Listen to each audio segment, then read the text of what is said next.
wajib. Nah, kakak Vina Cirebon pun mengakui bahwasanya di awal penunjukan ya para tersangka terpidana itu dia yakin bahwasanya mereka semua adalah pelakunya. Tapi saat ini dengan banyaknya fakta-fakta terbongkar, bermunculan di media sosial, ia pun mengatakan saya diciut.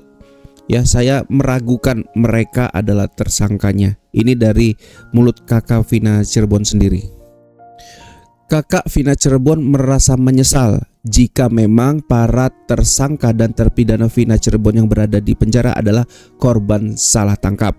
Tetapi saya heran, kata kakak Vina Cirebon, kenapa pada saat saya tanya ya di penjara, kenapa kamu telah menghilangkan nyawa adik saya, itu diam, tidak menjawab. Itulah dugaan awal ya yang diyakinin oleh kakak Vina Cirebon, memang mereka pelakunya. Walaupun sekarang di tahun 2024 kakak Vina Cirebon mengakui saya masih ragu dan 50-50 tidak yakin. Fakta janggal kemasukan arwah Vina Cirebon diungkap oleh kakak kandung dari Vina sendiri dan disebut, saya percaya dan yakin kerasukan itu yang pertama asli, yang kedua juga diakui sang ibu asli karena pada saat kejadian Linda kemasukan itu pingin bertemu ibunya yang berada di Malaysia dan kembali. Sang kakak Vina pun heran, loh kok tahu, cuma saya yang tahu ibu saya kembali. Nah, itu pun pertemuan dalam kondisi Linda kerasukan. Nah, yang terakhir kali yang sempat menyebut nama Mel diakui kakak Vina Cirebon, saya itu nggak yakin itu asli, meragukan. Kenapa? Mosok kalau dia tahu nama Mel itu nggak disebutin dari kerasukan yang pertama namanya gitu. Jadi ada keraguan yang sangat mendasar bagi keluarga Vina Cirebon. Dan ini membuka fakta baru bahwasannya keluarga Vina Cirebon tidak mengakui keseluruhan yang dikatakan Linda yang dibilang yang kemasukan itu adalah seluruhnya benar. Ada keyakinan yang dipertimbangkan, ada juga yang mengarah kepada kepalsuan. Uya Kuya menyebut jika memang Linda temannya Vina di kerasukan terakhir di tahun 2024 yang sebut Mel termasuk pelakunya, itu adalah kebohongan. Apa tujuan Linda sebenarnya? Dan pengakuan keluarga meyakinin itu bukan arwah Vina Cirebon adalah karena suaranya juga sudah berbeda dengan kerasukan pertama kali yang ditemui oleh kakak Vina dan yang kedua saat bertemu dengan sang ibu yang baru pulang dari Malaysia. Apakah keluarga Vina Cirebon yakin Peggy Setiawan adalah pelaku yang membuat Vina Cirebon dan Eki meninggal dunia? Jawabannya begini. Nah, pada saat ditemuin oleh Uya Kuya, jawaban dari kakak ya, terutama kakak mendiang Vina mengatakan bahwasanya dia tidak yakin. Alasannya adalah karena dia melihat dari histori Facebooknya dia berada di Bandung. Ya, dan bukti-bukti lainnya yang mungkin dilihat sendiri, ya bukan katanya dilihat sendiri oleh kakak Vina yang melihat histori ya, tahun demi tahun, hari demi hari, dan fakta-fakta lainnya. Dia meyakini Peggy seperti bukan pelakunya. Ada ekspresi janggal dari kakak Vina Cirebon saat didatangi Uya Kuya. Nah, setelah pernyataan Peggy Setiawan apakah memang pelakunya dari kacamata keluarga Vina Cirebon, kakaknya mengatakan saya tidak yakin karena ada histori Facebook.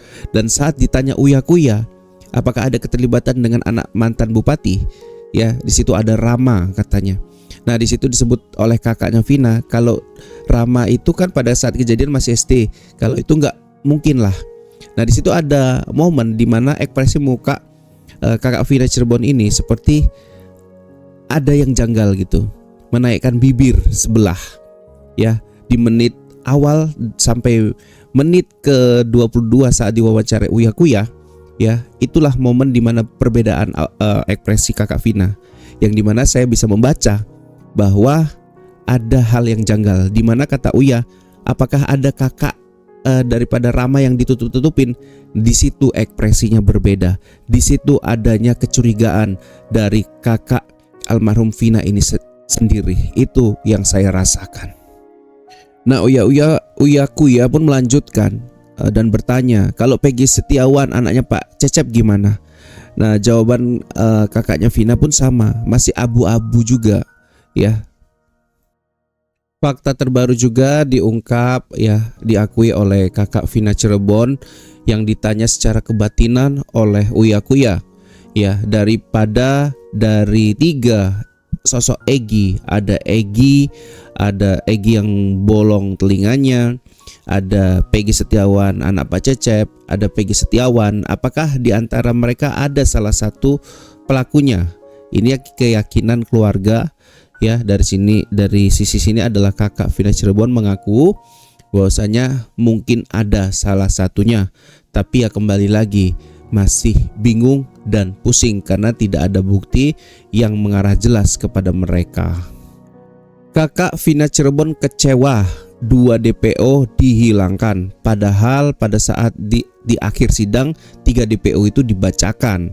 Kenapa setelah 8 tahun nama 2 DPO Andi dan Dani dihilangkan secara misterius?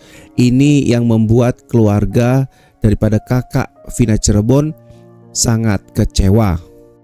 Keluarga almarhum Vina pun sempat dibingungkan dengan 2 tersangka, ada Andika dan Panji. Ini adalah 2 tersangka yang katanya juga termasuk tersangka tapi tidak ada di daftar DPO. Malah yang ada di daftar DPO yaitu Andi dan Dani itu dihilangkan, malah makin bingung dan ruwet. Nah, tiba waktunya Uya Kuya bertanya kepada tim Hotman 911 ya. Di situ kesimpulannya mengatakan bahwasannya kami sendiri masih melihat apa yang sedang terjadi dan apa yang terjadi terkait dengan Vina Cirebon. Kami masih terus memantau dan memonitor ya. Kenapa itu terjadi? Karena memang kasus Vina Cirebon ini menimbulkan kegaduhan, dan kami dari awal ya bersama Bang Hotman juga mengatakan bahwa kami meminta ya kepada Presiden ya untuk membentuk tim pencari fakta yang benar-benar independen, tidak memihak, tetapi memang itu terjadi di lapangan dan membongkar fakta yang sebenarnya dan nantinya akan dikembalikan ke penyidik. Karena kebingungan ini terus berlangsung, maka benar terjadi di masyarakat, di netizen ya, yang mencari fakta sendiri-sendiri ya, karena saking bingungnya dan membingungkannya kasus Vina Cirebon ini.